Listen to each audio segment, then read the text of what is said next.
नमस्कार साथियों, मेवाड़ा क्लासेज के ऑनलाइन यूट्यूब चैनल पर आपका पुनः आभार एवं स्वागत है। हाल ही में जो पटवार की और राजस्थान पुलिस की जो परीक्षाओं की घोषणाएं हो चुकी है, उनकी तिथि जारी की गई है। उनके अनुसार मैंने राजस्थान कला एवं संस्कृति के लिए महत्वपूर्ण प्रश्नों के साथ में व्याख्या का एक अच्छा सा टॉपिक तैयार करके लिए आपके लिए लाए हैं।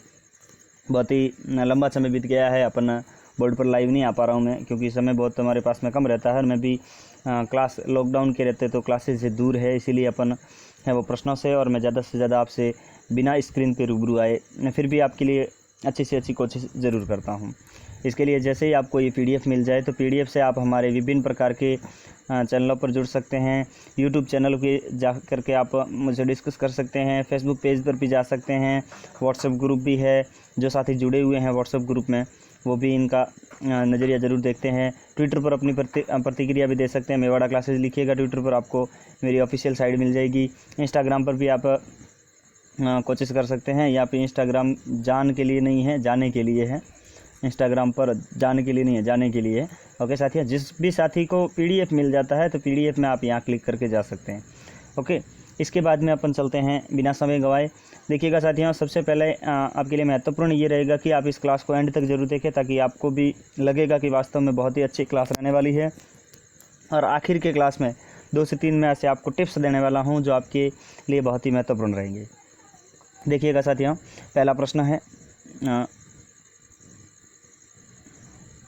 पहले ही प्रश्न पर अपन डिस्कस करते हैं कि राजस्थान के वे लोक संत जिन्होंने 72,96,000 छंदों से युक्त एक ग्रंथ लिखा जिन्हें चौपाड़ कहा जाता है। देखिएगा साथियों, राजस्थान के एक ऐसे लोक संत हुए जिन्होंने 72,96,000 छंदों से युक्त एक ग्रंथ लिखा। देखिएगा साथियों, इन्होंने 72 लाख जो छंद है वो लिखे हैं, एक चौपाड़ जिसे कहते हैं अपन। ये भी मैंने आपको यहाँ पे रूबरू करवाया है, जिसे अपन चौपाड़ कहते हैं। क्वेश्चन एक ही क्वेश्चन के अंदर आपको 4 से 5 क्वेश्चनों के बारे में मैं जानकारी दूंगा। अब सबसे पहले तो इसका आंसर क्या होगा? इसका आंसर होगा जो रहेगा वो है बी, मावजी बापसी जी जो से लोक संत जो थे, जिनका जन्म हुआ था डूंगरपुर के आसपुर तहसील के अंदर। डूंगरपुर के आसपुर तहसील में हुआ था। कहाँ पर हुआ था? डूंगरपुर ज़िले के आसपुर तहसील में हुआ था। और इनका जो ग्राम जो माना जाता है, आजकल साथियों आपको ज़िले का नाम नहीं पूछा जाएगा, सबसे ज़्यादा ग्राम पूछा जाता है। जहाँ भी आप जाओगे गाँवों की डिस्कस, छोटी से छोटी जानकारी आपको पूछी जा सकती है। बड़े से बड़े एग्जाम में जाओगे तो आपको छोटी से छोटी जानकारी पूछेंगे। और कब हुआ था? तो वो हुआ था 1700 विक्रम संवत 1771 के अंदर हुआ था। और इनके द्वारा जो लिखा गया ग्रंथ है, जिनके अंदर 72,96,000 छंद है, उन ग्रंथ को अपन चौपड़ा कहते हैं। माव जी के द्वारा ये चौपड़ा है वो हस्तलिखित है, बल्कि एक छपी हुई पुस्तक नहीं है। इनको केवल दीपावली पर ही मंदिर के अंदर रखा जाता है, जो दर्शन के लिए दीपावली के अंदर ही रखे जाएंगे, दीपावली के दिनों में ही रखे जाते हैं। और बिना भेदभाव से भगवान की पूजा करने वाले मावजी बापजी जो थे, जो संत थे, उनका एक पंथ है, निष्कलंक संप्रदाय के नाम से उसे जाना जाता है। तो इसी प्रकार से इस प्रश्न का एक बार फिर से इसका जो आंसर होगा वो रहेगा बी। तो देखिएगा, अगले प्रश्न पर जाते हैं। संगत बताइए। अब देखिएगा साथियों, संगत बताइए, तो संगत में क्या है? पहला संगत में दिया हुआ है श्रीनाथ जी का मंदिर कांकरोली।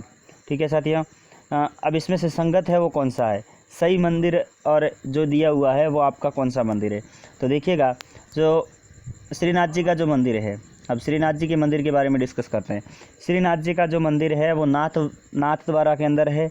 नाथद्वारा जो वर्तमान राजसमंद में है, और इसे नाथ जी की जो मूर्ति है वो प्रतिस्थापित महाराणा राज सिंह ने की थी। यानी कि जो इसकी प्रतिस्थापना है जो महाराणा राज सिंह ने की थी, यानी कि ये है वो नाथद्वारा कहाँ दिया हुआ है? यहाँ पर दिया हुआ है, कांकरोली ऊपर है, इसीलिए ये असंगत हो गया। और दूसरा देखिएगा, दूसरा दिया हुआ है द्वारिकाधीश का मंदिर कांकरोली राजसमंद में, यानी कि ये है वो यहाँ पर है। द्वारिकाधीश जी का मंदिर जो है वो कांकरोली राजसमंद में है। ठीक है ना? इसी प्रकार से गोविंद जी का जो मंदिर है, गोविंद जी ये जो मंदिर है, सी ऑप्शन दिखाई दे रहा है जो आपको, सी के अंदर देखिए गोविंद जी का मंदिर है वो अलवर में नहीं है। गोविंद जी का मंदिर कहाँ है साथियों? गोविंद जी का मंदिर है वो जयपुर में है। और इसे सवाई जय सिंह के द्वारा स्थापित किया गया था। सवाई जय सिंह के द्वारा स्थापित किया गया था। सवाई जय सिंह के द्वारा स्थापित किया गया था। कब किया गया था? 1735 के अंदर किया गया था। इसकी स्थापना जो है वो 1735 ईस्वी के अंदर किया गई थी, यानी कि इस मंदिर का जो भव्य निर्माण है वो इसने बनाया था। ठीक है, अब अगला देखिएगा, जो इसका सही ऑप्शन आंसर जो रहेगा वो है डी, क्योंकि ये लिखा हुआ है मथुरेश जी का मंदिर।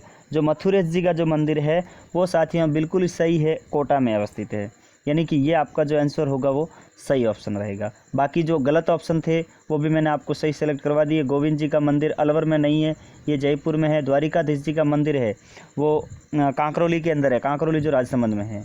और नाथद्वारा के अंदर जो है वो साथियों नाथ जी का मंदिर है, जो नाथद्वारा भी कहाँ पड़ता है, वर्तमान राजसमंद के अंदर।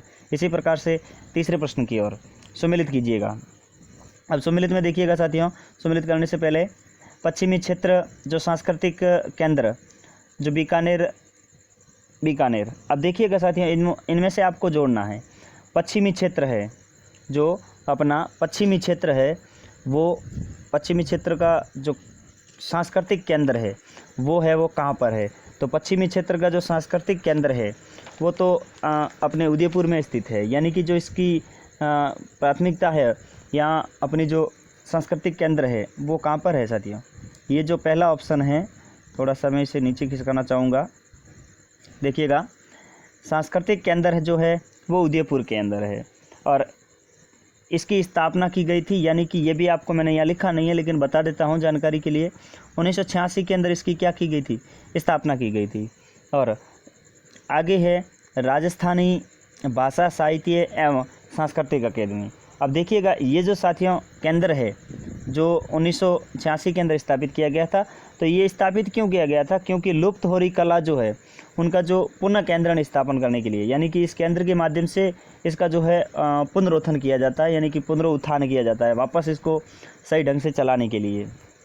और वैसे देखा जाए तो सांस्कृतिक जो केंद्र है वो राजस्थान में है, वो उदयपुर में है, लेकिन संपूर्ण भारत की बात करें तो ये राजस्थान के अलावा कितने हैं, 7 केंद्र। ये जो सांस्कृतिक केंद्र है वो पूरे भारतवर्ष के अंदर कितने हैं, 7 है। अब देखिएगा राजस्थानी भाषा एवं साहित्य, देखिएगा ये है वो अपना ऑप्शन, इस पर राइट सही हो रहा है। सॉरी, जयपुर पे नहीं है, ये उदयपुर पे आ रहा है। पहला जो ऑप्शन है वो आपका उदयपुर पे सही होगा। इसी प्रकार से तो देखिएगा राजस्थानी भाषा साहित्य एवं संस्कृति अकादमी, जो राजस्थानी भाषा साहित्य की जो सांस्कृतिक अकेदमी है वो कहाँ पर है। तो राजस्थानी जो भाषा हेतु जो सांस्कृतिक है अकेदमी है, वो अकेदमी की स्थापना कब की गई थी, तो ये साथियों स्थापना की गई थी 1983 के अंदर इसकी स्थापना की गई थी एंड 1983 के अंदर इसकी स्थापना की गई थी। और ये जो स्थापना की गई थी वो इस अगर महीने का नाम पूछे तो वो आपका महीने का नाम होगा वो एक जनवरी का महीना था। इसी प्रकार से देखिएगा 1983 के अंदर इसकी स्थापना की गई थी। अब अपन जाते हैं सबसे पहले, हाँ अब देखिए ये जो अकेदमी है वो अकेदमी द्वारा एक पत्रिका भी छपी जाती है, मासिक पत्रिका का स्थापन होता है यहाँ से, जो राजस्थानी भाषा की है। इसे कहा जाता है जागती ज्योत, जागती ज्योत। यहाँ से एक पत्रिका निकलती है, रोज महीने की पत्रिका निकलती, यानी कि इसे मासिक पत्रिका का जो संपादन होता है। अब देखिएगा अगली बात है जवाहरलाल नेहरू, जो जवाहरलाल कला है, या इसे अपन एक केंद्र मानते हैं, जवाहर कला केंद्र। अब देखिएगा जवाहर कला केंद्र कहाँ पर है, तो जवाहर कला केंद्र है वो जयपुर के अंदर है। इसकी स्थापना की गई थी 1993 के अंदर, 1993 के अंदर। और इसका उद्देश्य भी यही है, पारंपरिक जो अपनी उद्देश्य है वो कलाओं का जो विशेष रूप से जो निस्तारण हो रहा है या विलुप्त होती जा रही है, तो इनकी कलाओं की खोज या इनका संरक्षण भी करते हैं, इनको संवर्धन करने में और कला की जानश्री बनाने के लिए, समन्वय विकास करने के लिए जो इनकी स्थापनाएं की गई है। अब देखिएगा अगला प्रश्न, अगली जो अपने जयपुर हो गया, ये जो है सी पॉइंट है वो इससे मिल रहा है, पहला पॉइंट इससे मिल रहा है, सॉरी हाँ पहला पॉइंट जो ऊपर वाला है वो इससे उदयपुर से मिलान कर देते हैं। पहला उदयपुर से मिल रहा है, तीसरा जयपुर से मिल रहा है। अब देखिएगा जो महत्वपूर्ण है उनके बारे में अपन डिस्कस कर देते हैं। अब देखिएगा इसी प्रकार से अरबी फारसी शोध यंत्र, शोध यंत्र जो अरबी फारसी का जो शोध केंद्र बनाया गया है वो राज्य सरकार के द्वारा इनकी स्थापना जो की गई थी, अरबी फारसी की जो स्थापना की गई थी वो की गई थी 1978 के अंदर। कब की गई थी?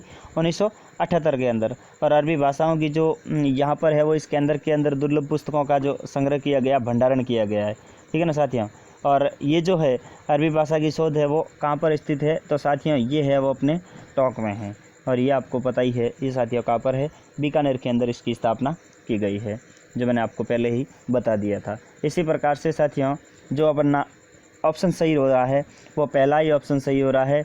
जैसा कि आप जानते ही हो, डेट एक बार फिर से 1986 इसकी स्थापना, इसकी 1983 जो मुख्य रूप से की गई है 1983। और ये जो बीच का रहता है जवाहर के अंदर रहता है, इसकी स्थापना है 1993 के अंदर। तो इसी प्रकार से इसका जो ऑप्शन राइट रहेगा वो रहेगा ए ऑप्शन राइट रहेगा इस आंसर का। मैंने साथियों वो केवल प्रश्न है वो आपको समझाने के लिए ही लिए कि ये है वो प्रश्न कितने महत्वपूर्ण है। आजकल के कंपटीशन एग्जामों में सीधा आपको नहीं पूछा जाएगा कि जवाहर कला केंद्र कहाँ पर स्थित है। इस प्रकार का प्रश्न आजकल पूछने की संभावना ही नहीं है। सबसे ज़्यादा कूट भाषा में प्रश्न पूछे जाते हैं, क्योंकि सारे के सारे प्रश्न है वो पूछे गए। मैंने एक बार फिर से डिस्कस करवाने के लिए ये जो क्लास ली है। ऊँट की खाल पर चित्रों का अंकन किस चित्र कला शैली की विशेषता है? ऊँट की खाल पर, बहुत ही महत्वपूर्ण प्रश्न है।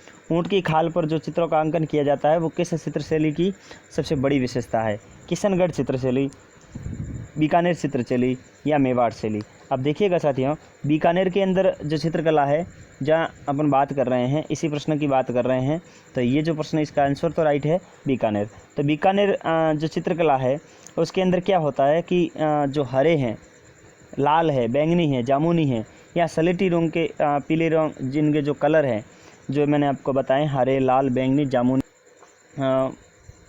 शैली के जो शैली है, इस चित्रकला शैली के जो इसको मुख्य रूप से यूज करते हैं। लेकिन इसके अंदर अगर मुख्य कलर पूछे तो मुख्य कलर है वो क्या है? पीला कलर है। और इस शैली में विशेष करके देखा जाए तो बीकानेर जो चित्रशैली है, इस बीकानेर चित्रशैली में किसका विशेष प्रभाव है? आपको प्रभाव पूछे तो मुग़ल चित्रशैली का सबसे ज़्यादा, मुग़ल प्रभाव इसमें सबसे ज़्यादा है। और शाहजहाँ और औरंगजेब की ये जो शैली है, इनके साथ सबसे ज़्यादा आप देखें तो शाहजहाँ है, औरंगजेब है, इनकी जो शैलियों की पगड़ी है वो ऊंची पगड़ी है, ऊँट है, हिरण है आदि इसके पशु है, कौवे हैं, चील है और राजपूती जीवन शैली की साफ इसमें दिखाई देती है। जैसे ऊँट की खाल पर चित्रों का अंकन इस शैली की सबसे बड़ी विशेषता है, जो मैंने आपको प्रश्न में ही पूछ रखा है। और इसके अलावा अगर देखा जाए, ब्राइटनेस बार बार बंद हो जाती है तो एक बार है वो मैं ब्राइटनेस को बढ़ाना चाहूँगा। देखिएगा, अब ऊँट की खाल पर इसके चित्रों का अंकन किया जाता है। बीकानेर में मंदिरों में जो मंथेरन है या उस्ता जो चुंदर चांदी वगैरह चू नगर जाती है जो बीकानेर के अंदर रहती है, और मस्त उस्ता भी जाती है, मथेरना भी जाती है, जो इनके चित्रों का विख्यात रूप से भित्ति चित्रों का निर्माण किया करते हैं। और भांडासा के मंदिर में जो रंग मंडप है या रंग मंडप का जो शिखर है तथा इनकी कलात्मक चित्र, इनकी आकर्षकता सबसे ज़्यादा है वो बीकानेर चित्रशैली की मानी जाती है। बाकी आप जैसे ही क्लास अपनी रूबरू रूप से चालू हो जाएगी तब मैं आपको एक बार फिर से चित्रशैलियाँ जरूर पढ़ाऊँगा। लेकिन फ़िलहाल एग्ज़ाम बहुत नज़दीक आ चुके हैं तो आपको सभी प्रश्नों से एक बार ज़रूर रूबरू कराएंगे कि कौन कौन से प्रश्न हैं वो आने की बहुत ज़्यादा संभावनाएँ हैं। मोस्ट प्रश्न हैं वो मैंने उठा के आपके लिए लाए हैं। अब देखिएगा, गोटिया बाबा मेला प्रतिवर्ष चैत्र मास की अमावस्या को आयोजित होता है। मैंने सबसे पहले एक ही प्रश्न में आपको डिस्कस करवा दिया। अब ये आपको प्रश्न पूछा जा सकता है कि गोटिया बाबा का मेला कब भरता है, तो मैंने आपको डेट है वो बता दी है, यानी कि दिन है वो बता दिया, महीना बता दिया, चैत्र मास की अमावस्या को भरता है। और गोटिया बाबा का मेला है वो आयोजित कहाँ होता है, ये आपको प्रश्न में पूछा जा सकता है। तो आयोजित होता है बांसवाड़ा के अंदर। गोटिया बाबा है वो बांसवाड़ा में होता है। तो देखिए इस विशेषता क्या है, इस मेले की विशेषता है वो क्या है, तो इस मेले के अंदर जो सबसे ज़्यादा है वो इसके मेले के अंदर, गोटिया बाबा मेले के अंदर राजस्थान और गुजरात और मध्य प्रदेश प्रांतों से आदिवासी सबसे सर्वाधिक स्थान में आते हैं, इस स्थान पे आते हैं। और ये क्या है, गोटिया बाबा है क्या, तो कहा जाता है, मान्यता ही प्राप्त है, पौराणिक कथाओं के अनुसार कहा जाता है कि पांडव अपने अज्ञातवास के समय कुछ दिन यहाँ रहे थे। तो ये पांडवों के लिए महत्वपूर्ण भूमि रही होगी। और उन्होंने पांडवों ने जिन्होंने यहाँ पर रहते थे, तो पांडवों ने भगवान कृष्ण की सहायता से लगभग 88,000, ऐसी मत माना जाता है कि 88,000 88,000 जो है वो ऋषियों के लिए जो केलों के पत्ते हैं या चावल है, जो आमरस का भोजन करवाया था, जो इन पांडवों को इन्होंने करवाया था। श्री कृष्ण भगवान जी ने ऐसा है वो सबसे अद्भुत कार्य किया था। इसी मान्यताओं के अनुसार यहाँ पे घोटिया बाबा का मेला जो भरता है।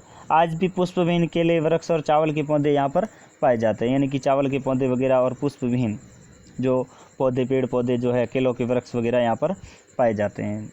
अगला प्रश्न है, संगत बताइए। साथियों, ये जो आपकी क्लास रहेगी वो लमसम सर्वाधिक चलने वाली क्लास रहेगी, तो जुड़े रहिए हमारे साथ में। बहुत ही अच्छे से प्रश्नों से मैं आपको डिस्कस करवा रहा हूँ। संगत बताइएगा। संगत में देखिएगा क्या है, संगत में दशहरा आश्विन में, बिल्कुल जो दशहरा क्षत्रियों का त्यौहार माना जाता है। कब मनाया जाता है? दशहरा आश्विन में।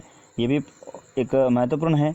तो देखिएगा, आश्विन माह की जो शुक्ल पक्ष की दशमी होती है, उस दिन हमारे एक त्यौहार माना जाता है। उसी दिन क्षत्रिय के द्वारा, यानी कि क्षत्रिय राजपूत वगैरह होते हैं, उनके द्वारा शस्त्र का पूजन किया जाता है, जो आश्विन की दशम होती है। इस दिन भगवान राम ने जो अयोध्या से लौटे थे, तो भगवान राम ने रावण पर विजय हासिल की थी। और इस त्यौहार को विशेष रूप से देखा जाए तो बुराई पर अच्छाई की विजय के रूप में माना जाता है। और इसी प्रकार से ये दशहरा है वो आश्विन में आता है। और इसी प्रकार से अगला है दीपावली, बिल्कुल कार्तिक माह में आती है। कार्तिक माह की अमावस्या को मनाया जाता है। और रबी की फसल पकने के उपलक्ष्य में इस त्यौहार को मनाया भी जाता है। रबी की फसल पक जाती है, इनकी बहुत लोगों को प्रसन्नता होती है, लोग फटाके छोड़ते हैं। तो ये भी इसका एक मुख्य रूप से मशवरा है मेरा।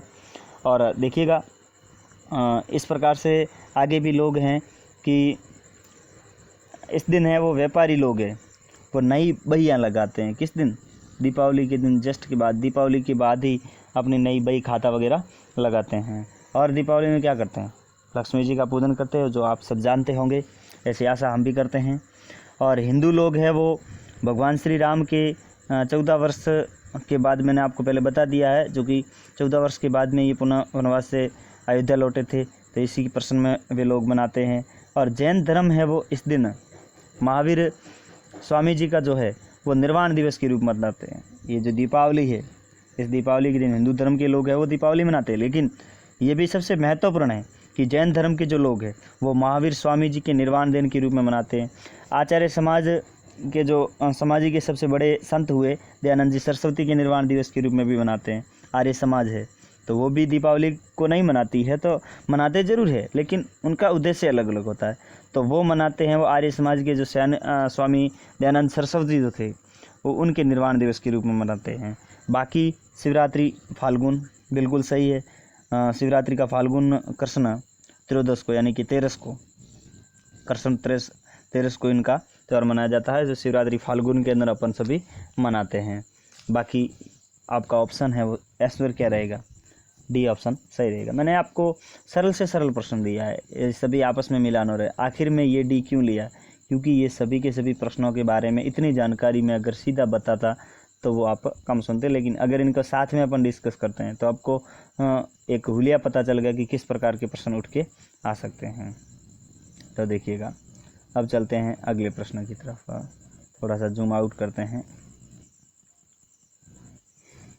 देखिएगा, 7वां प्रश्न है, कमायचा एक वाद्य यंत्र है, इससे संबंधित कौन सा तथ्य सही नहीं है? कमायचा एक वाद्य यंत्र है, यानी कि आपको पूछा जा सकता है व्हाट इज कमायचा, कमायचा क्या है? तो ये कमायचा आपको देखते ही पता चल तो गया है कि ये क्या है, वाद्य यंत्र है। अब देखिएगा इनके बारे में जानकारी है वो कौन कौन सी अपने सही है। मुख्य रूप से ये देखो 2 से 2.5 और ये ईरानी वाद्य यंत्र है। कमायचा बिल्कुल सही है, ये 2 से 2.5 फुट का लंबा ईरानी यंत्र होता है, बिल्कुल ये भी ऑप्शन इसके लिए सही है। ये सारंगी की तरह दिखता है, ये भी सही है, और गज की सहायता से बजाया जाता है, यानी कि इसमें जो 2 उप ऑप्शन दिए हुए दोनों के दोनों सही। और ये वाद्य यंत्र 2 मोर और 9 मोरनियाँ होती हैं, बिल्कुल इस यंत्र के अंदर ये 2 मोर और 1 9 मोरनियाँ होती है। लेकिन ये जो यंत्र है वो अलग है, ये वाद्य यंत्र अलग है जो रोइडा और आग की लकड़ी से बने होते हैं, और ये ईरानी भी बिल्कुल नहीं है। तो ये एक प्रकार से देखा जाए तो सुशील वाद्य यंत्र है, ये इसका ऑप्शन भी गलत हो गया। ये भी गलत है, ये भी गलत है। इस प्रकार से तीनों ऑप्शन गलत है। एक ये सुशिर वाद्य यंत्र है और ये कमायचा एक ततत वाद्य यंत्र है, ततत वाद्य यंत्र है और जो रोइडा और आग की लकड़ी से बना होता है और मुख्य रूप से ये एक सुशिर वाद्य यंत्र है जो आपको पता ही है और इसका उपयोग बाड़मेर और जैसलमेर में सर्वाधिक किया जाता है कमायचा का। इसी प्रकार से अपन चलते हैं 8वें प्रश्न की तरफ। अब देखिएगा जैन जादू, प्रश्न दिखाई नहीं दे रहा है। हाँ, अभी भी थोड़ा सा। हाँ, जैन साधु उद्योतन सूर्य द्वारा रचित कर्ता कौन सी है? कृति जो इनके द्वारा रची गई है वो कौन सी है? जैन साधु हुए थे उद्योतन सूरी, जिनके बारे में आपने सुना ही होगा। नहीं है तो अभी मैं आपको इनको जानकारी है वो दुर्लभ जानकारी इनकी दे देता हूँ। देखिएगा तो ये क्या थे। अब मुख्य रूप से देखा जाए तो कुबले माता मूलतः प्राकृत भाषा का एक ग्रंथ है जिन्होंने उद्योतन सूरी ने लिखा था। अब देखिए कुबले माला, ये जो इसका ऑप्शन है वो यही राइट है, कुबले माला है। ये गलत है बिल्कुल, कानड़ दे वगैरह ये इन्होंने नहीं लिखे थे। किरतार बावनी पर थोड़ा सा डाउट आपको ज़रूर होगा, लो इसके बारे में भी अपन बता देंगे।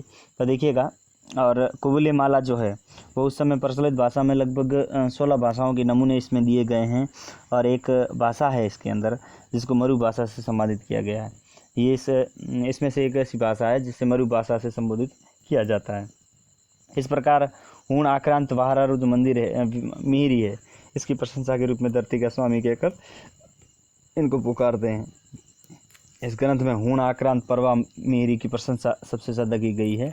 हूण आक्रांता व्रहा मिहिरी, ये एक जैन समाज के सबसे प्रशंसक व्यक्ति रहे हैं। अपन चलते हैं इस 9वें प्रश्न की तरफ। तो देखिएगा, सबसे पहले प्रश्न पढ़ लेते हैं क्योंकि प्रश्न हट जाता है। हाँ, देखिएगा, सवांग लोकनाट्य एक महत्वपूर्ण स्वरूप है। सवांग लोकनाट्य एक महत्वपूर्ण स्वरूप है। अब देखिएगा, सवांग से संबंधित तथ्य हैं। अब देखिएगा, सवांग से संबंधित तथ्य हैं, इसके अंतर्गत किसी लोकनायक, देवी देवता, पौराणिक पात्र तथा कथानक के आधार पर सवांग रचा जाता है और सवांग रचने वाले व्यक्ति को बहरूपिया कहा जाता है। बिल्कुल ये ऑप्शन गलत है साहब, ये ऑप्शन इसमें सही है। जानकीलाल भांड सवांग अंतर्राष्ट्रीय ख्याति प्राप्त है, ये भी इसमें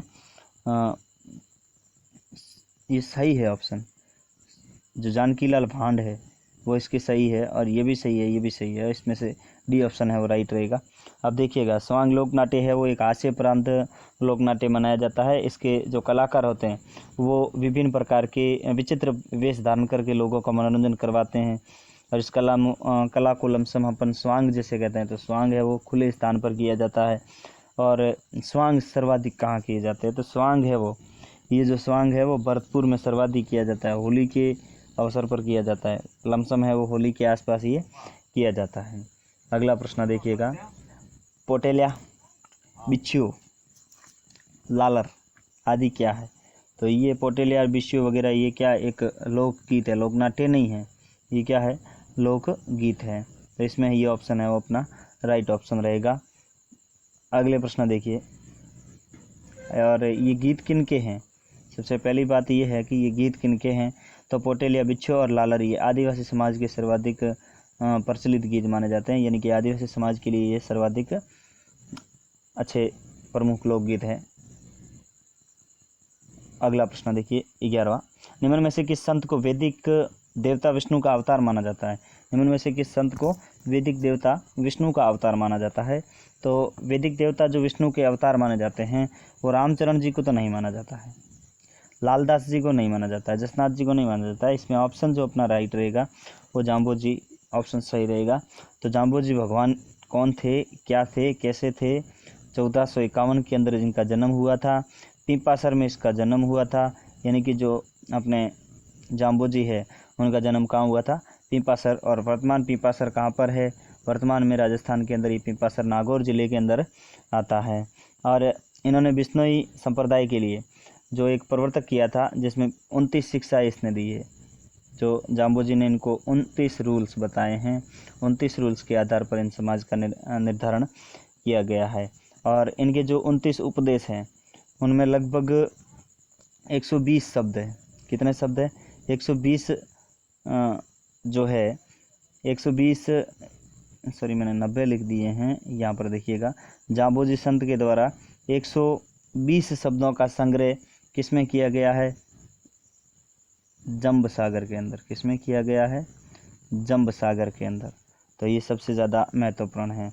अब देखिएगा, जंब सागर जो है वो विष्णु समाज का क्या हो गया? सर्वाधिक प्रमुख, महत्वपूर्ण या मोस्ट ग्रंथ हो जाता है। और जाम्बोजी है वो प्रश्न में ही आपको बता दिया है कि वैदिक देवता विष्णु के अवतार माने जाते हैं। अगला प्रश्न देखिएगा, निम्न में से कौन सा वस्त्र आदिवासी स्त्रियों द्वारा नहीं पहना जाता है? देखिएगा, आदिवासी स्त्रियों के द्वारा कौन सा वस्त्र नहीं पहना जाता है? नहीं पर जरूर ध्यान देगा, क्योंकि ये जो नहीं का ऑप्शन दिया हुआ है, जो पहना जाता है उसका तो होता है। बिल्कुल, जामसाई साड़ी हमारे आदिवासी समाज के अंदर पहनते हैं, रेनसाई भी पहनते हैं, तारा भात ओढ़नी जो ये हमारे आदिवासी समाज के अंदर भी पहनते हैं। लेकिन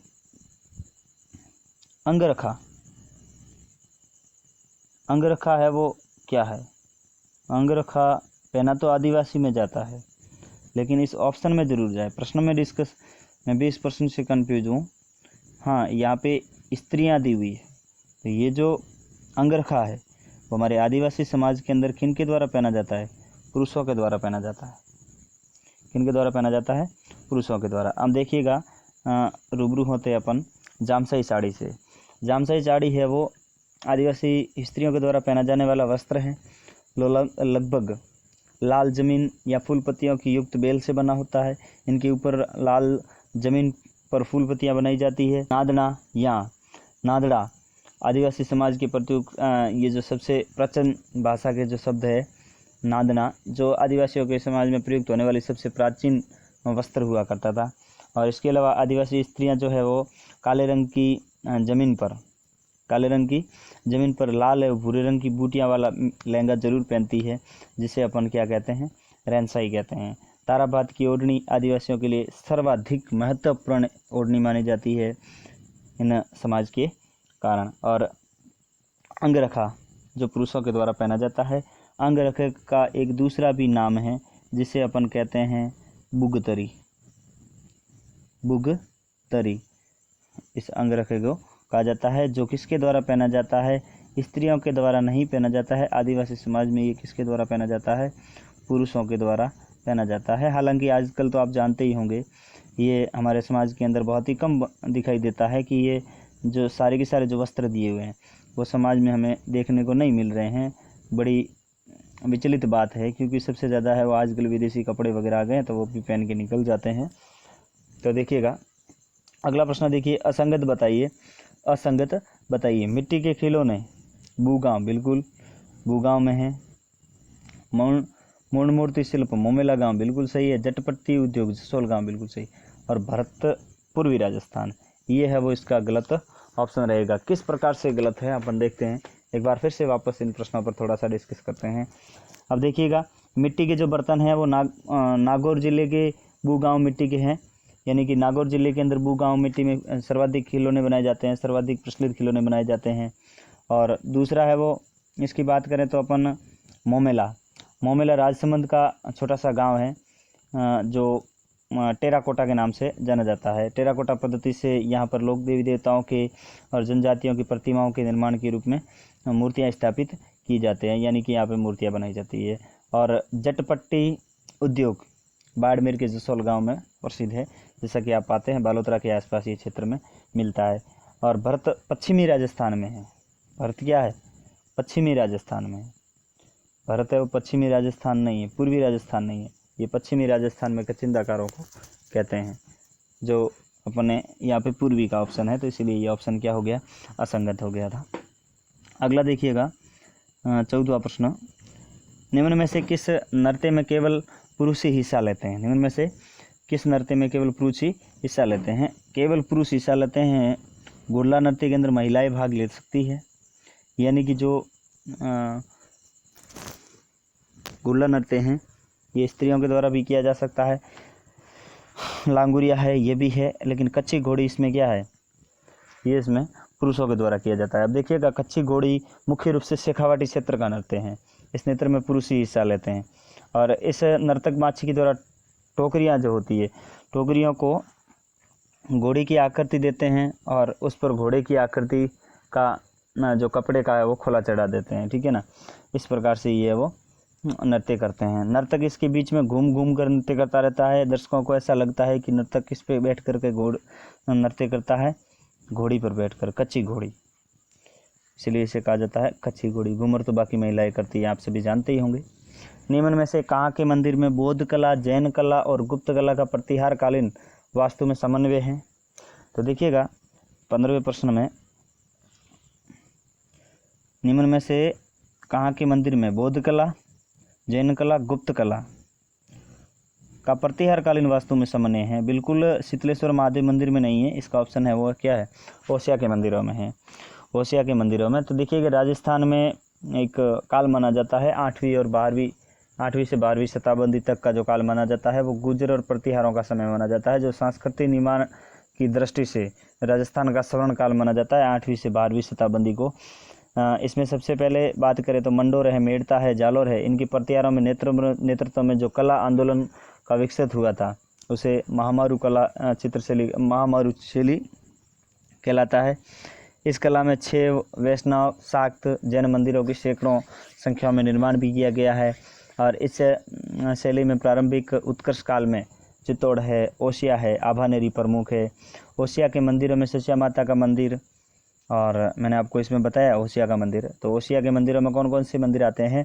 ससिया माता का मंदिर है, सूर्य मंदिर है, तीनों हर मंदिर है, और पिल्लड़ा का मंदिर है, पीपलड़ा का मंदिर, और महावीर स्वामी जी का जो मंदिर है वो जो 750 ईस्वी से 850 ईस्वी तक इस काल में ये बनाए गए, यानी कि 7वीं शताब्दी से 8वीं शताब्दी तक बनाए गए। ओसिया में बौद्ध कला, जैन कला और गुप्त कला में सर्वाधिक जो मत है वो दिया जाता है।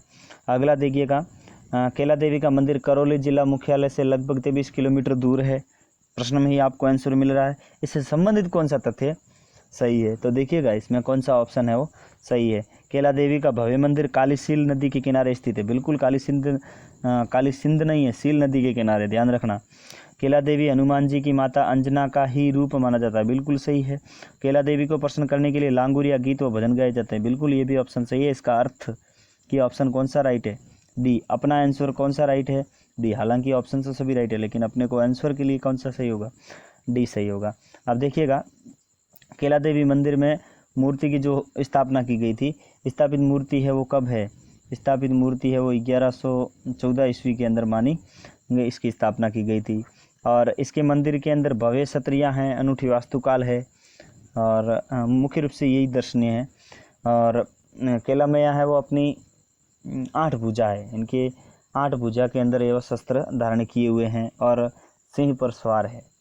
और सुहागिनी स्त्रियां मंदिर जाने से पहले पूर्व काली सील में स्नान करके फिर सफ़ेद साड़ी, हरे कांच की चूड़ियाँ पहनकर इस मंदिर में अपने खुले केस को रखते हुए प्रवेश करती है, फिर इस मंदिर में जाती है। और यहाँ की रात्रि जागरण विशेष रूप से महत्वपूर्ण रखती है। केला देवी के मंदिर की कभी आप रात्रि जागरण देखना, हम तो जा चुके हैं, 1-2 बार मौका मिला था जाने का। अब देखिएगा अगला प्रश्न सुमिलित कीजिए, बहुत ही महत्वपूर्ण प्रश्न रहेगा। सुमिलित कीजिए। सुमिलित में आपको पहला ही ऑप्शन इसमें भी राइट है, जैसे मैंने सभी प्रश्न है वो पहले ऑप्शनों में राइट लमसम करने की कोशिश की है। अकबर की सराय कहाँ है? अकबर की सराय कहाँ है? अकबर की सराय है वो जो आजकल अपने अजमेर में है, और जिससे मदार गेट के भीतर अकबर की सराय स्थित है। अकबर की सराय कहाँ हो गई? अजमेर में। और दूसरा देखिएगा जगदीश मंदिर। जगदीश मंदिर का निर्माण आप सभी जानते हैं महाराणा जगत सिंह प्रथम ने करवाया था सन 1672 ईस्वी के अंदर। और सालासर कहाँ है? और ये मंदिर कहाँ पे हो गया? ऑटोमेटिकली महाराणा ने करवाया है, तो महाराणा ने कहाँ पे करवाया होगा? उदयपुर में। और सालासर है वो चूरू हनुमान जी के लिए प्रसिद्ध मंदिर है, यहाँ पर हनुमान जी के प्रसिद्ध मंदिर है। रंगसूरी द्वीप जो क्या है? रंगसूरी द्वीप, श्रीद्वीप जयपुर में है।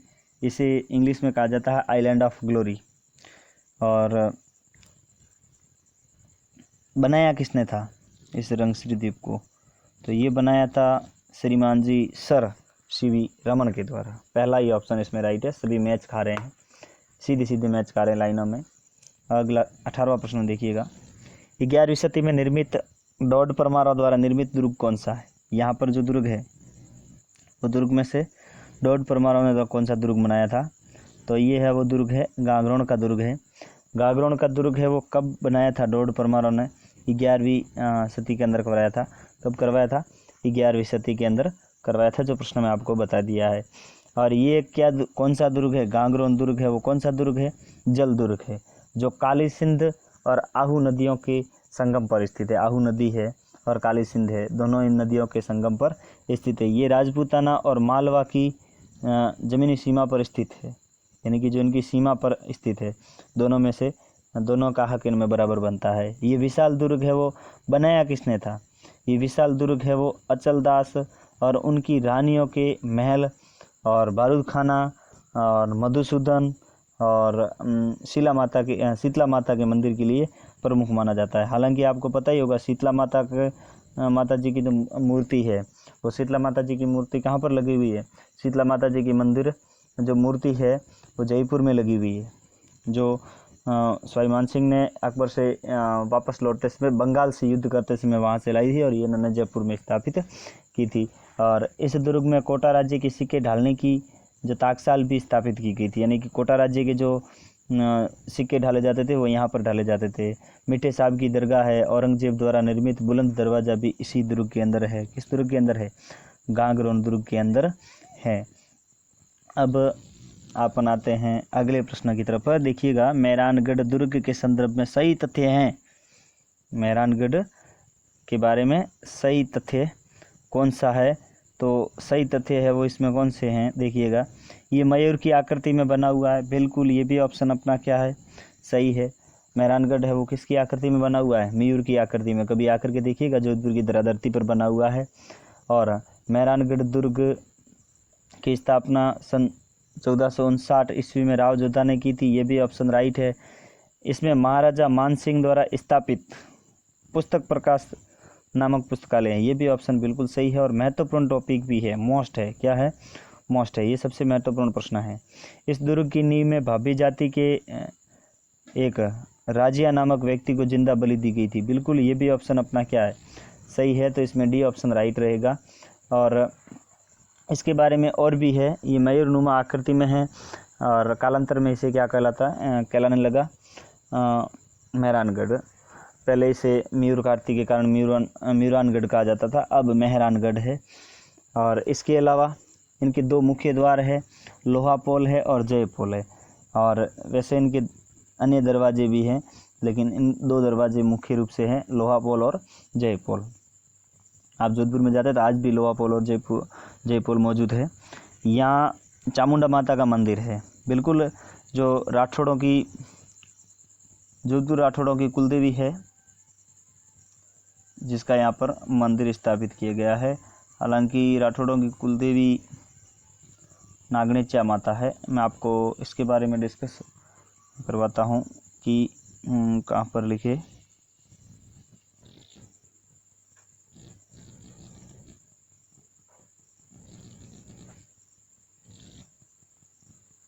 देखिएगा,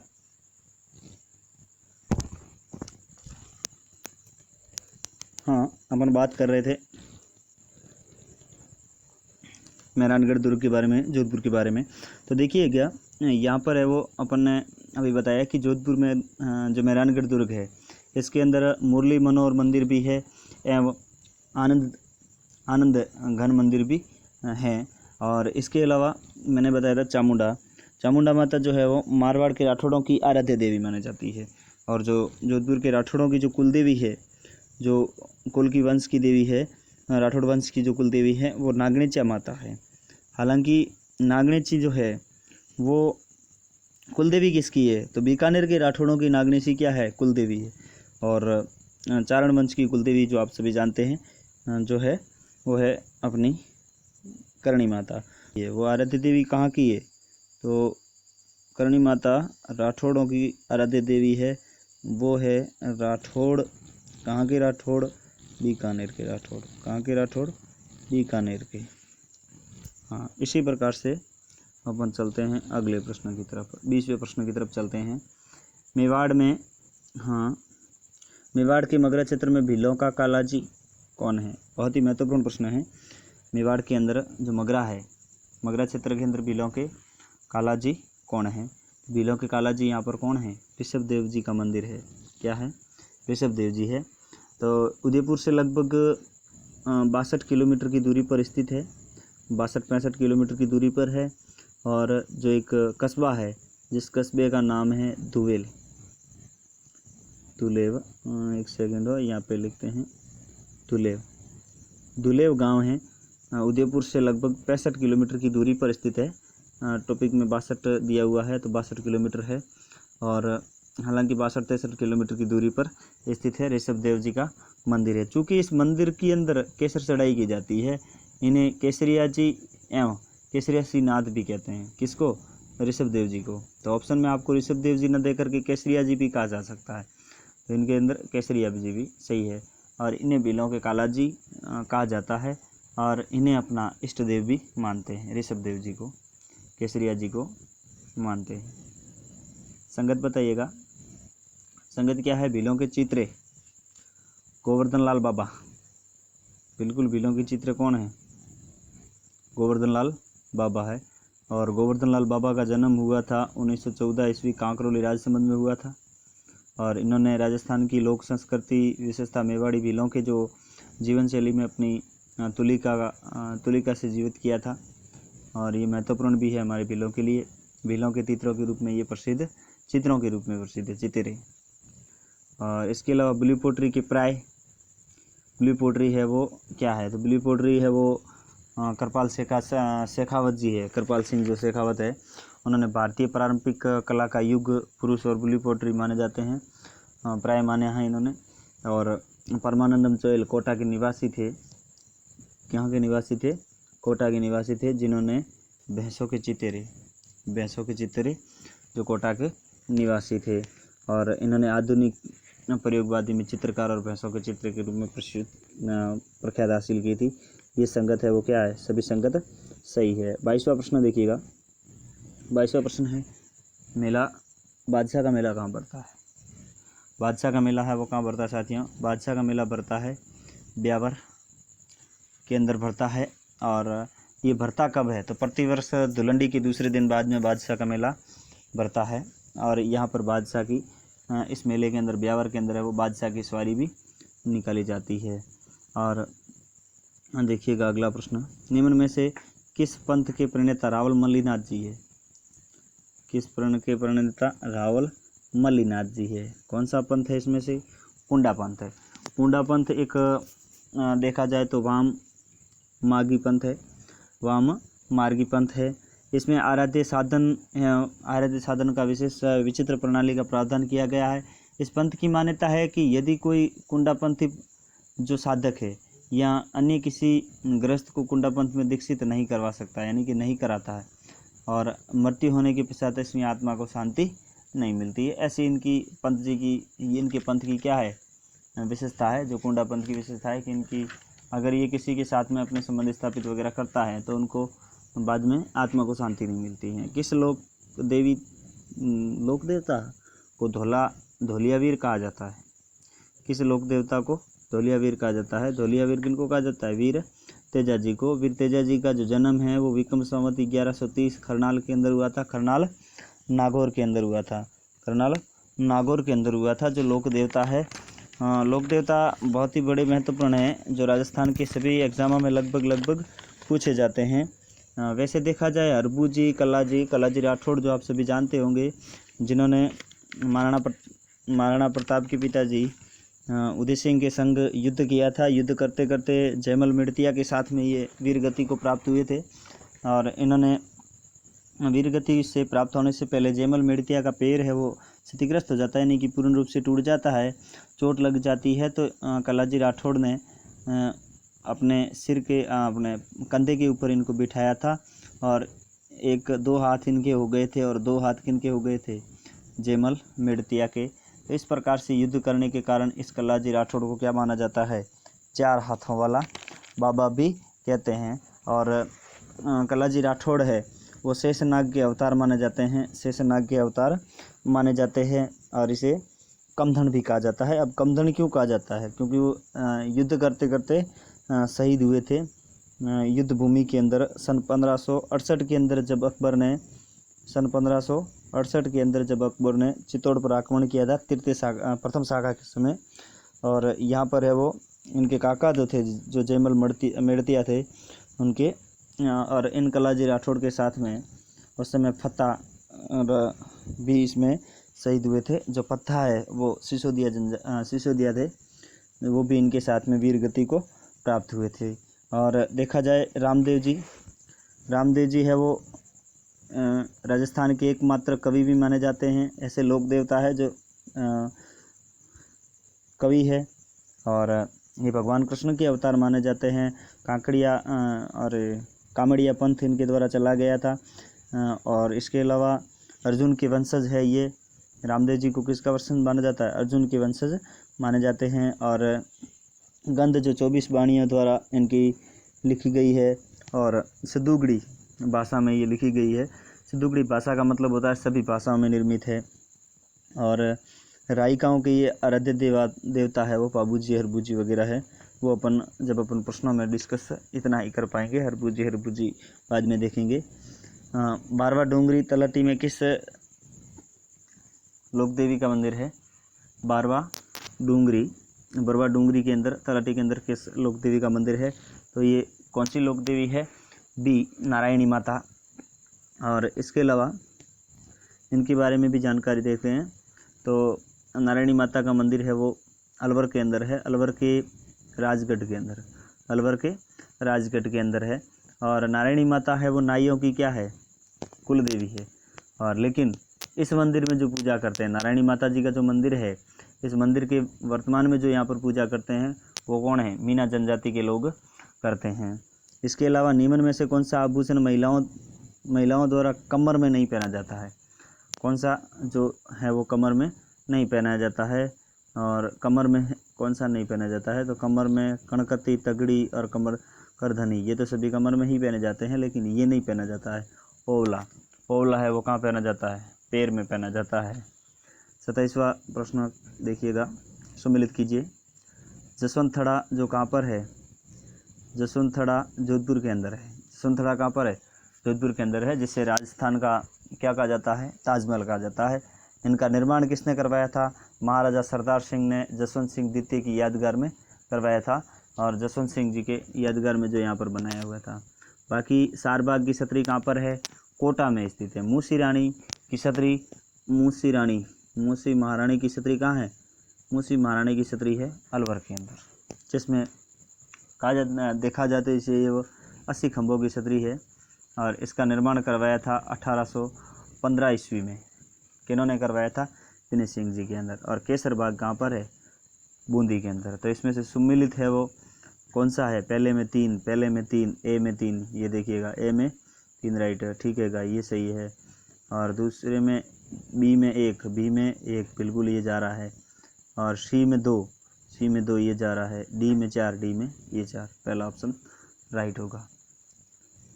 और इसी प्रकार से अगला प्रश्न, ये जो आपका पहला ही ऑप्शन सही है। मैं लगभग जो कूट के इस प्रकार के जो प्रश्न हैं वो इस पार्ट में या इस टॉपिक में जितने भी प्रश्न हैं उसमें मैंने पहले को सही करने की कोशिश की, ताकि मैं समझा सकूं। क्योंकि डिस्प्ले में ये जूम आउट करना पड़ता है, ज़्यादा जूम आउट इस प्रकार से हो जाता है, फिर दिखता नहीं है। इसीलिए इसकी फॉन्ट मैंने क्या रखी है?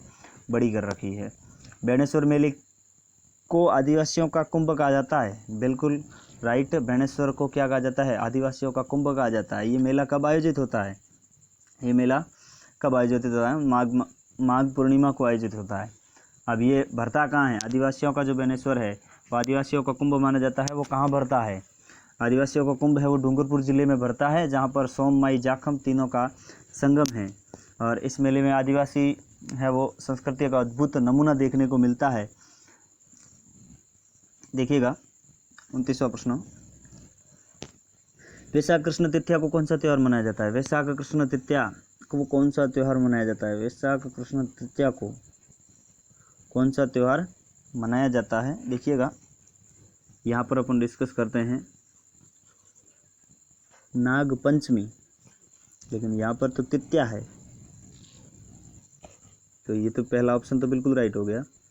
आखातीज, यहाँ पर कृष्ण दिया हुआ है, लेकिन आखातीज तो कब होती है? शुक्ल के अंदर होती है। कब होती है? शुक्ल के अंदर होती है, और इसे अक्षय तृतीया भी कहा जाता है। ऋषभ पंचमी, ऋषि पंचमी, तो इसमें पंचम हो गई। छोटी तीज, बिल्कुल ये जो ऑप्शन अपना रहेगा वो इसमें करेक्शन है। देखिएगा, वैशाख की जो कृष्ण है यहाँ पर क्या है? शुक्ल है। यहाँ पर क्या होगा? शुक्ल होगा, और इसका आंसर जो राइट रहेगा वो क्या रहेगा? बी ऑप्शन राइट रहेगा। और इसी प्रकार से अपन चलते हैं तीसरे प्रश्न की तरफ। सीताबाड़ी में किस जनजाति का मेला भरता है? सीताबाड़ी में किस जनजाति का मेला भरता है? सीताबाड़ी में किस जनजाति का मेला भरता है? ग्रासिया, कालबेलिया, सहरिया और भील। तो इसमें है वो सहरिया है। कौन सा है? सहरिया। अब देखिएगा, सहरिया जनजाति का जो ये मेला है वो कार्तिक पूर्णिमा को कपिल धारा का मेला भी कहा जाता है। कपिल धारा का मेला जो सीताबाड़ी में भरता है, और ये सहरिया जनजाति का क्या माना जाता है? कुंभ माना जाता है। आदिवासियों को कुंभ किसे माना जाता है? आदिवासियों को कुंभ है, अभी मैंने पिछले प्रश्न में बताया, बेणेश्वर। और मेला जो वैशाख अमावस्या के दिन से ही भरता है। ये कब लग जाता है? 4 दिन भरता है। और सीताबाड़ी में स्थित वाल्मीकि आश्रम है, जिसे वाल्मीकि मंदिर में सबसे बड़े तीर्थ माने जाते हैं। और सहरिया जी जो जनजाति है वो वाल्मीकि को अपना गुरु मानते हैं। और 84 पंचायत सहरिया की सबसे बड़ी पंचायत है। 84 जो है, जहाँ पर हमारे अभी भील समाज के क्या है, एमएलए साहब है राजकुमार जी रोहत, जो 84 पंचायतें हैं यहाँ पर है, यहाँ से बिलोंग करते हैं। इनकी बैठक सामान्यतः सीताबाड़ी के स्थान पर ही होती है। बिल्कुल इस प्रकार से अपन 31वें प्रश्न पर आ ही गए हैं, तो 31वें प्रश्न को थोड़ा सा डिस्कस करते हैं। मेहताना प्रथा से संबंधित निम्न में से कौन सा कथन सही है? मेहताना प्रथा के संबंध में कौन सा कथन सही है? तो देखिएगा, किसी व्यक्ति की मृत्यु होने पर किया जाने वाला शोक, किसी व्यक्ति की मृत्यु पर किया जाने वाला शोक, ये नहीं है। जब किसी व्यक्ति की मृत्यु हो जाती है तो उन्हें पुनर्जीवित करने की मान्यता, ये भी नहीं है। किसी व्यक्ति की मृत्यु के बदले दूसरे मौत को घाट उतारना, ये भी नहीं है। किसी व्यक्ति की संदिग्ध मृत्यु होने पर मृत्यु स्थान पर स्वामी से हर्जाना वसूलना, ये बिल्कुल सही है। मेहताना है वो मुख्य रूप से क्या है?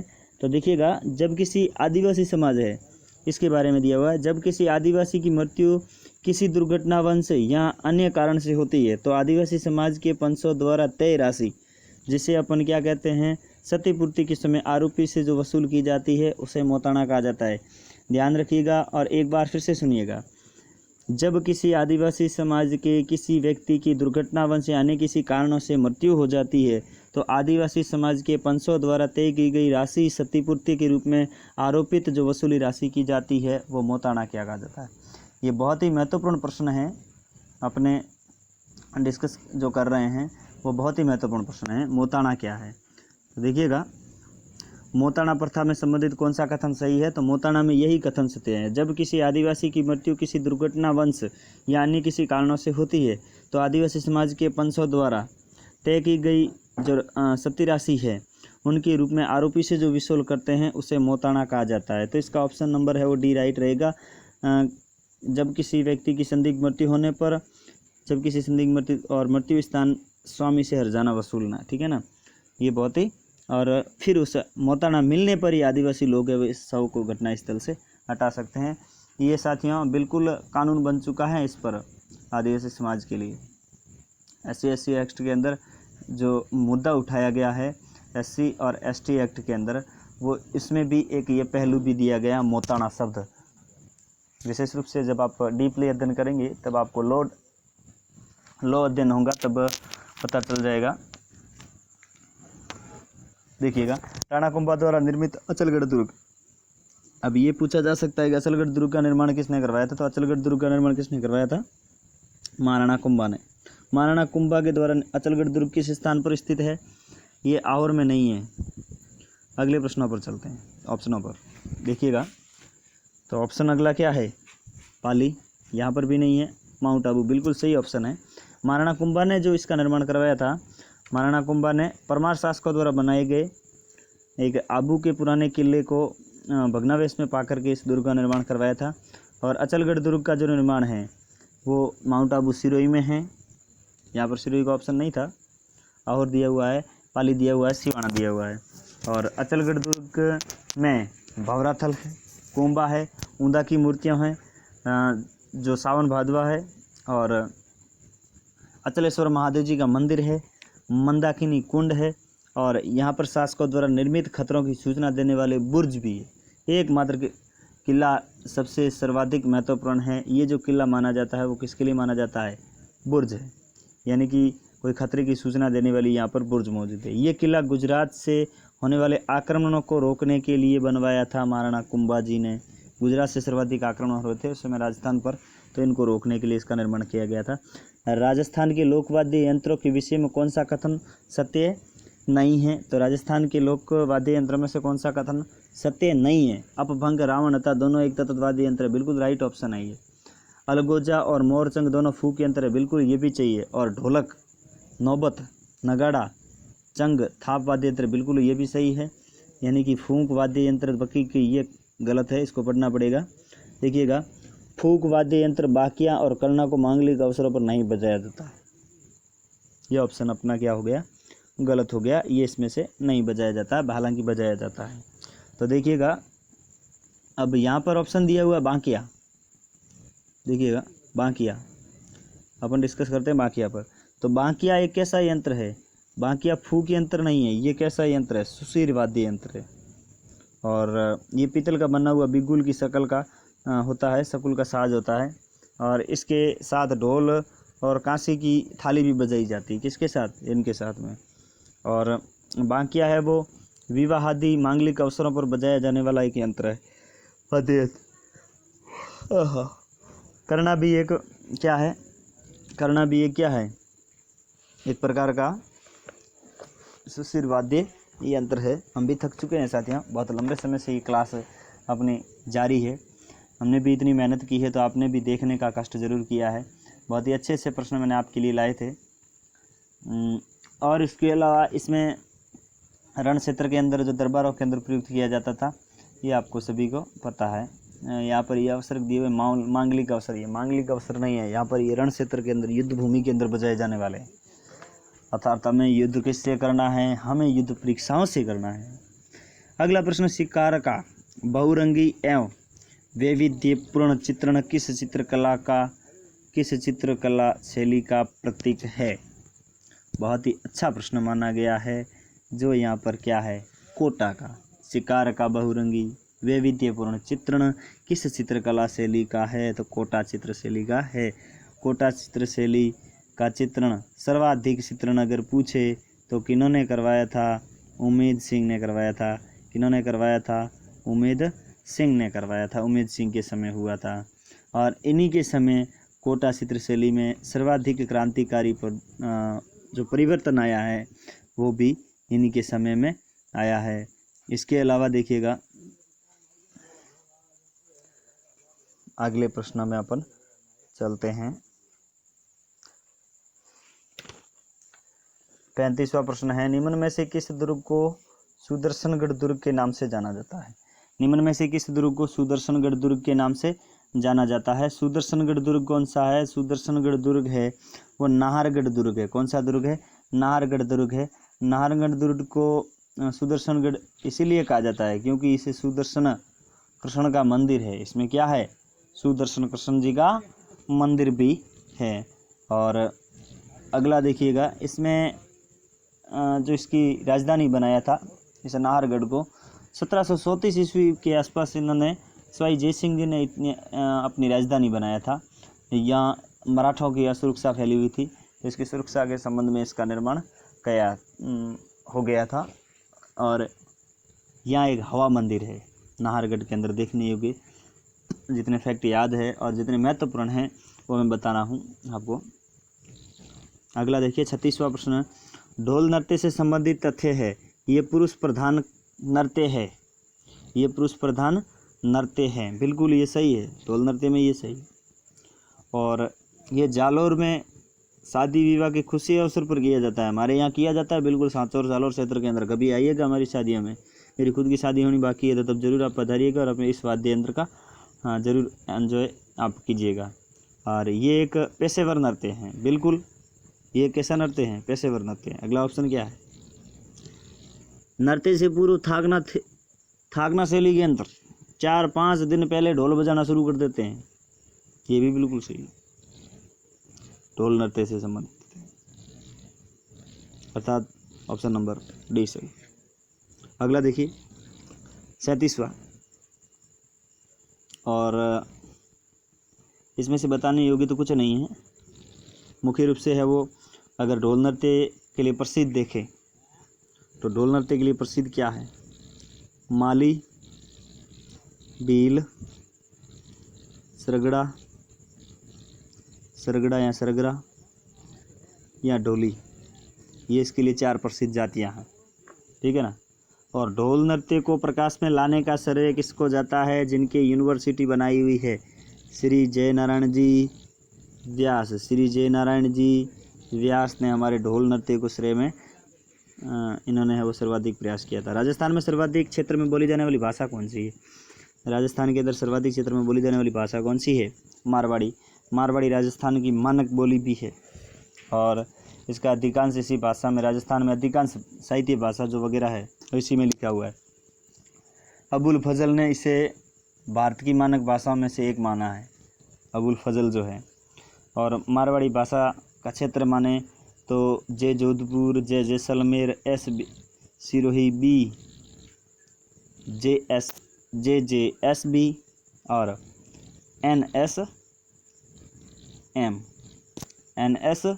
एम नागौर, सीकर और मेवाड़, और पूर्वी सिंध और दक्षिणी पंजाब तक ये, बाकी आपको कोई लेना देना नहीं है। निम्न में से कौन सा महल उदयपुर शहर में नहीं है, उदयपुर शहर में नहीं है, तो देखिएगा उदयपुर शहर में नहीं है, तो निम्न में से कौन सा शहर है, राजमहल सिटी पैलेस ये उदयपुर में ही है, जग मंदिर ये भी उदयपुर में है, जग निवास ये भी उदयपुर में है, हाड़ी रानी का महल ये उदयपुर में नहीं है, ये उदयपुर में नहीं है। हाड़ी रानी का महल सलम्बर उदयपुर में है, ये भी उदयपुर में ही है, सलम्बर उदयपुर में है। और इसमें अलावा ऑप्शन इसमें क्या दिया हुआ है, जी हाँ बिल्कुल ऑप्शन इसमें ये है, सिटी पैलेस गलत हो सकता है। सिटी पैलेस जो है वो राजस्थान के विंडर महल में से एक है। इस ऑप्शन के बारे में अपन डिस्कस करेंगे। यहाँ पर या तो जयपुर होना चाहिए,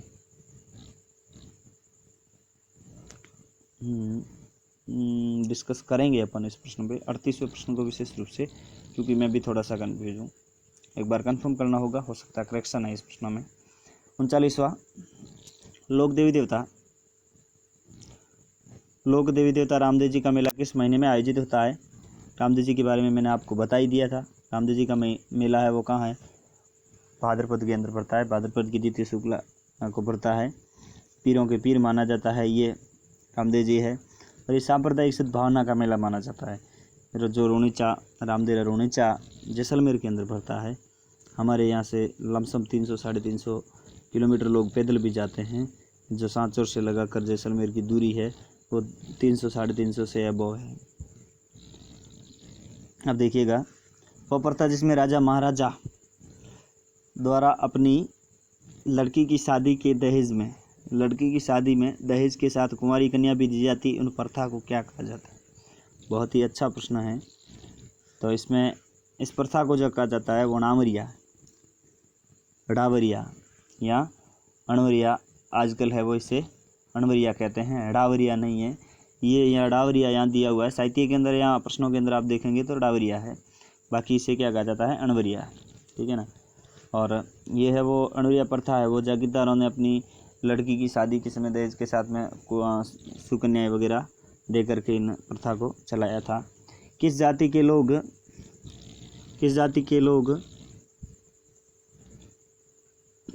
लोग नहीं हैं, लोगों हैं। लोगों के त्यौहार की शुरुआत आखा तीज से होती है। भीलों के, कथोड़ी, ग्रासिया, सहरिया किनके होती है? ग्रासियों के हो जाती है। ग्रासिया जो जनजाति है वो इनका बहुल्य समाज है। वो कहाँ है? सर्वाधिक है वो सिरोही के अंदर है, और सिरोही तहसील के अंदर पिंडवाड़ा है, और पाली ज़िले की तहसील है जहाँ बाली है वहाँ पर भी है। उदयपुर में गोगुंदा है और कोटड़ा है, इन तहसीलों में सर्वाधिक पाए जाते हैं। और आबू रोड का भाखर क्षेत्र है, यहाँ पर ग्रासियों का मूल प्रदेश माना जाता है।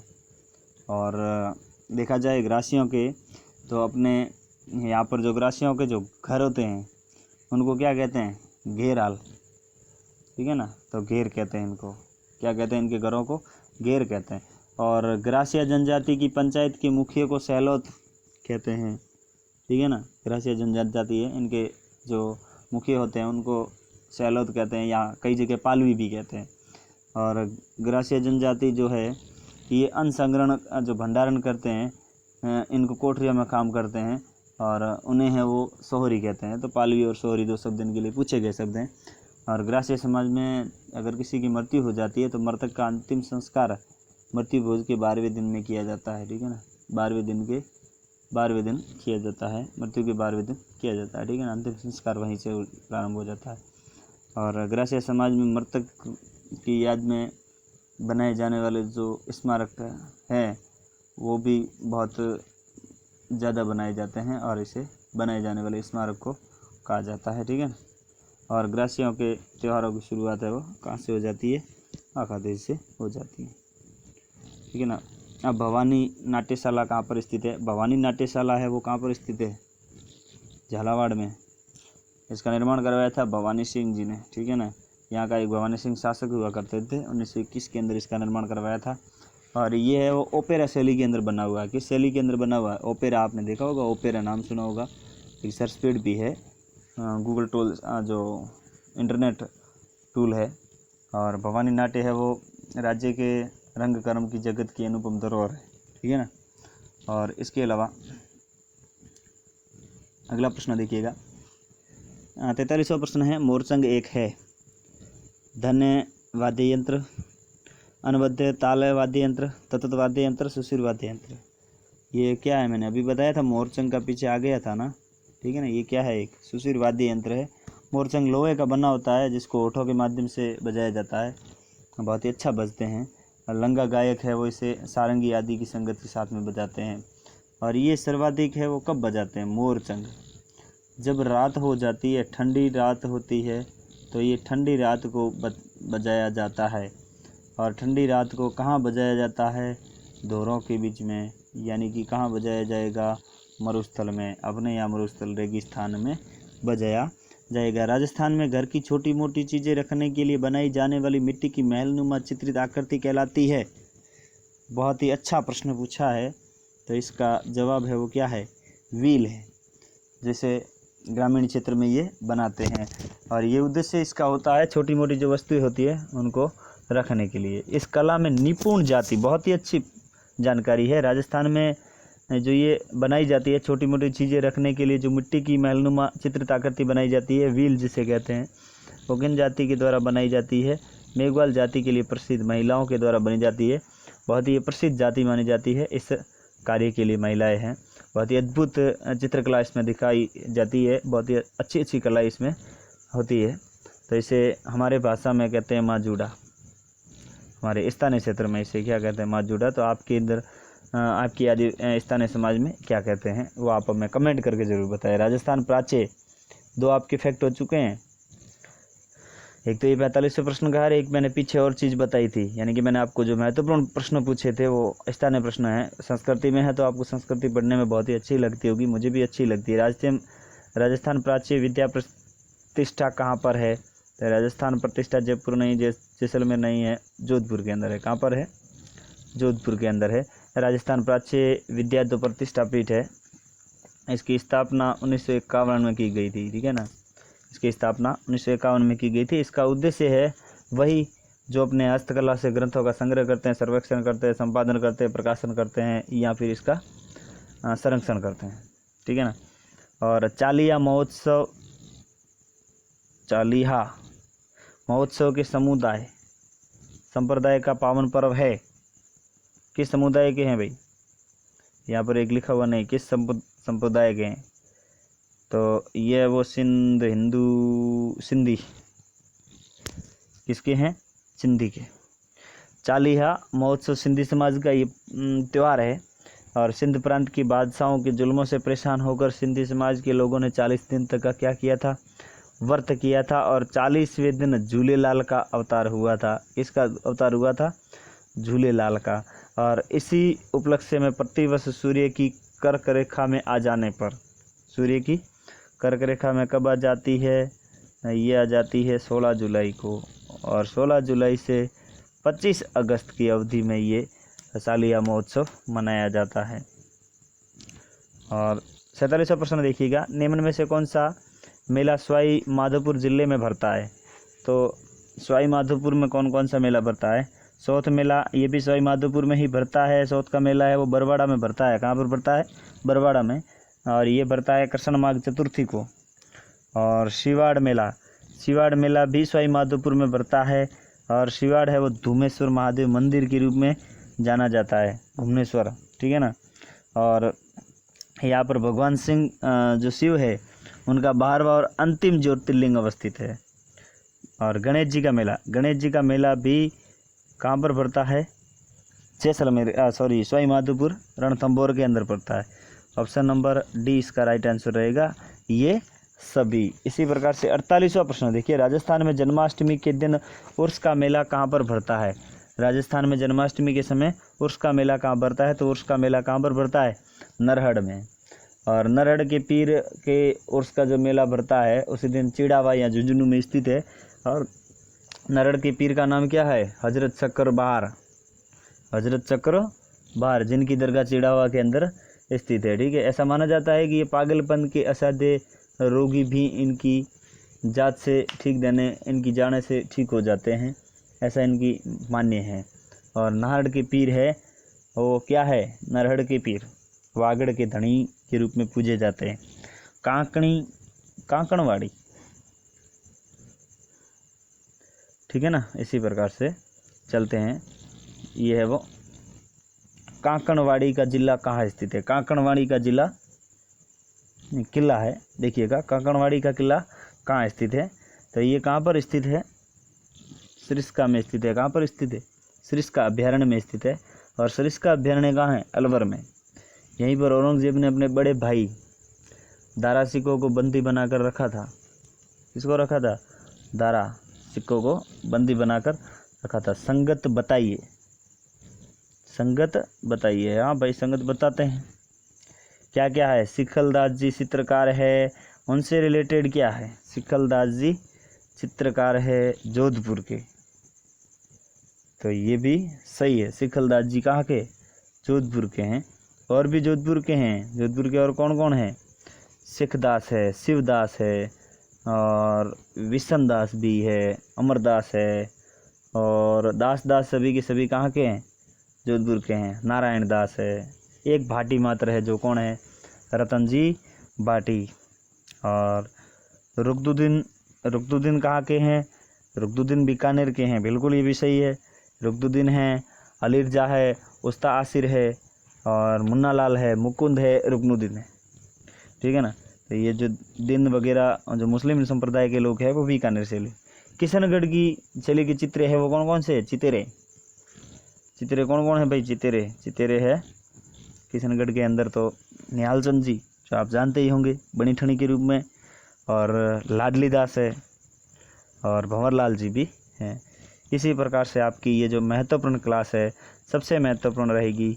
और इस क्लास को जिस भी साथी ने एंड तक देखा है वो इस वीडियो को पूरा देखने के तत्पश्चात मुझे आप व्हाट्सएप पर मैसेज कीजिएगा।